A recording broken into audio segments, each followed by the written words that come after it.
सहारे करिए भैया में कसी के सैया ए राजा राजा राजा करे जमे समाजा ए राजा राजा राजा करे जमे समाजा एटाई बड़ी मजा उठालन तनी पाजा बहिया में कसी के सैया मारेला कचा कोच कोच कोच बहिया में कसी के सैया मारेला कचा कोच कोच कोच ए राजा राजा राजा करे जमे समाजा राजा राजा राजा करे जमे समाजा एटाई बड़ी मजा उठालन तनी बहिया में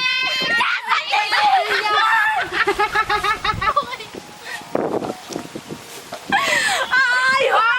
दादा अरे उठ रे बबुआ गिर गइले अरे उठ रे मां आई हो दादा झुरिया बने रहती आई अब हम सुनम रे एक हाथ वाले का टूट रे घुमाओ से बात ठीक बात तनी के गिर लिया है पूरा सियाले बच गुल हिया एकरा के ढेर टांगल ले लाइन पकड़ लग रे यहाँ पे गिरल का हे राम एकर माई जब भाई रे एकर माई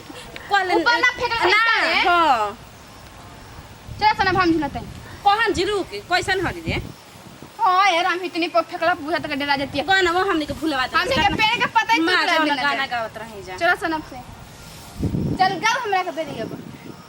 ढकला सरे अरे ना चाहिए सी ना चाहिए कैसे गाना अरे भूला गनी अरे तो सोरियल ले सराता रे बन कर अपन हई राम ढोल नीचे पोछिए कहू जा सरे करेंगे ना आवाज कर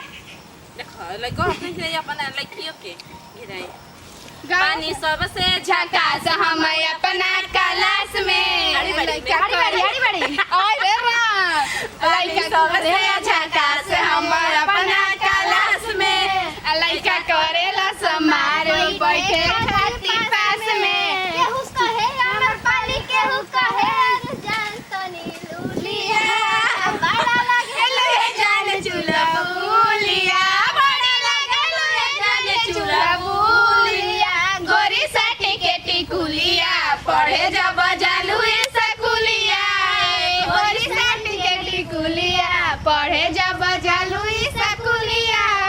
गोरी साटी के टिकुलिया पढ़े जब जालू स्कूलिया गोरी साटी के टिकुलिया पढ़े जब जालू स्कूलिया अच्छा बारे ये कुछ कर लो सन अरे हाथ में धो लिए यार हम गाय को कुछ गाय की चल बैठ अरे नईखी मांगत साया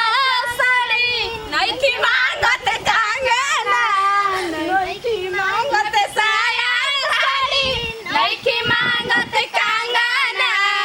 रही त आँखी के सोझा हमारा परदेसी मोर साजना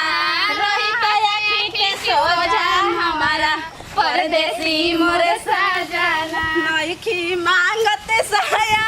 साड़ी नईखी मांगत कंगना रही त आँखी के सोझा हमारा परदेसी मोरे साजना रही त आँखी के सोझा हमारा परदेसी मोरे ये कैसे झुलाओ तू हमरा के तू ना झुलावी मैं तू झुला अरे बढ़िया तो झुला दे कस कस के है ना साइड बिल्डिंग में जानते नहीं घर के खेती छोड़ी बहरा कमाल हमरा नहीं निके भुला जाती एकरा होता समको ना अरे घर के खेती छोड़ी बहरा कमाल हमरा ई निक नहीं लागेला हाय पैसा करत रहेला ई बात जियरा के खा लेला घर के खेती छोड़ी बहरा कमाल हमरा ई निक नहीं लागेला हाय पैसा करत रहेला ई बात हमरा अरे बात समझिया जा खिस बता हमर मुंह में शंकर है तू ना मातड़ हो झुलस लेके साख बा ते हो तो कुछ लाई रुपया नहीं हर से हमें अपना कहा तो कुछ लाई रुपया नहीं हर से हमें अपना रही त आँखी के सोझा हमारा परदेसी मोरे साजना रही त आँखी के सोझा हमारा परदेसी मोर साजना। नमस्ते प्रणाम, हम बानी भोजपुरिया भौजी पुष्पा सिंह। वीडियो बना के ये संदेश रहे देखे नहीं कि झूला पोके साथ में झूले लन तो गांव घर के लड़की एक साथ हमनी के झूलत रह जा। चलिए एक साथ लेते हैं जब अगले वीडियो में फिर से मिला जाए। जब वीडियो अच्छा लगे तो दिल से लाइक करम, शेयर करम, कमेंट करम। जरूर हमनी के चैनल पर नया हो तो प्लीज हमनी के चैनल बाटे भोजपुरिया भौजी ओकरा के दिल से सब्सक्राइब करम। गाइस कि सबसे पहले हमनी के वीडियो रोज पहुंची लास्ट में बाय बाय।